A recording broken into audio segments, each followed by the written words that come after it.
काफी। अब इसके बाद हम लोग अगली एक बहुत शानदार कॉन्सेप्ट के बारे में पढ़ने वाले हैं और इस कॉन्सेप्ट का नाम है क्या? Photo electric effect. क्या नाम है? Photo electric effect. क्या होता है फोटो इलेक्ट्रिक इफेक्ट? बहुत ही आसान सी चीज है। जैसे मान लो आपके पास एक मेटल की सरफेस है, इस मेटल की सरफेस में बहुत सारे मेटल के एटम्स होंगे, एटम्स के पास बहुत सारे इलेक्ट्रॉन्स होंगे।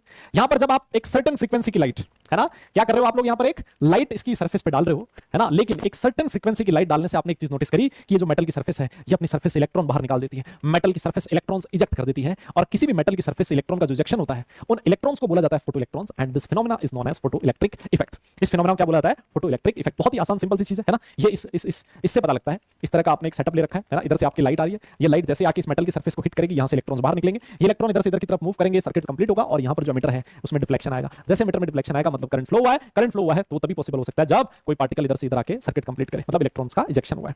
अब बात आती है कि साहब इलेक्ट्रॉन्स का इजेक्शन होता क्यों है? इसके पीछे की कहानी सिंपल सी है, बहुत आसान सी चीज है भाई। देखो, जैसे मान लो ये है न्यूक्लियस और इसके चारों तरफ इलेक्ट्रॉन घूम रहा है ना। आपने क्या किया, इधर से एक सर्टेन फ्रीक्वेंसी की लाइट डाली है ना, लाइट का एक फोटोन आएगा और वो जो फोटोन है वो इस इलेक्ट्रॉन को मिलेगा। यस, ये इलेक्ट्रॉन क्या करेगा, तला उस फोटोन को अब्सॉर्ब कर लेगा और फिर क्या करेगा, जैसे देखो, अब सोच के देखो, ये इलेक्ट्रॉन है और ये नेगेटिव और पॉजिटिव दुनिया अट्रैक्ट करती है एक दूसरे को, है ना। केमिस्ट्री में प्लस और माइनस हमेशा एक दूसरे को अट्रैक्ट करते हैं, तो इन दोनों के बीच अट्रैक्शन है।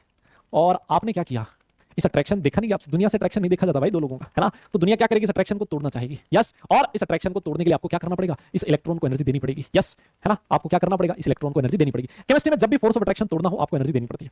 तो आपने क्या किया, इतनी एनर्जी इस इलेक्ट्रॉन को दे दी कि ये वाला जो इलेक्ट्रॉन इस फोर्स ऑफ अट्रैक्शन को तोड़ देगा और यहां से बाहर भाग जाएगा, है ना, इस मेटल की सरफेस से बाहर चला जाएगा। लेकिन ध्यान दो, अगर इस इलेक्ट्रॉन के पास इतनी सफिशिएंट एनर्जी नहीं है कि वो इस फोर्स ऑफ अट्रैक्शन को तोड़ पाए, तो ये इलेक्ट्रॉन मेटल की सरफेस से बाहर नहीं आएगा। इसी वजह से मैंने बोला है एक सर्टेन फ्रीक्वेंसी की लाइट डालनी पड़ती है। मतलब फ्रीक्वेंसी मतलब energy. Yes, frequency is directly proportional, energy is directly proportional to frequency. Yes, तो अगर मान लो फ्रीक्वेंसी एक सर्टेन फ्रीक्वेंसी से कम है तो मेटल की सरफेस से बाहर नहीं आएगा। अगर फ्रीक्वेंसी एक सर्टेन फ्रीक्वेंसी से ज्यादा है तो वो इलेक्ट्रॉन मेटल की सरफेस से बाहर आ जाएगा। और ये जो मिनिमम फ्रीक्वेंसी होती है जो किसी भी इलेक्ट्रॉन को मेटल की सरफेस से बाहर निकालने के लिए काम में आती है, बेटा उस मिनिमम फ्रीक्वेंसी को बोला जाता है थ्रेशोल्ड फ्रीक्वेंसी। क्या बोला जाता है? Threshold frequency. यस, तो इलेक्ट्रॉन कभी भी थ्रेशोल्ड फ्रीक्वेंसी से पहले मेटल की सरफेस से बाहर नहीं आएगा। यही इसका सबसे पहला ऑब्जर्वेशन है। यस।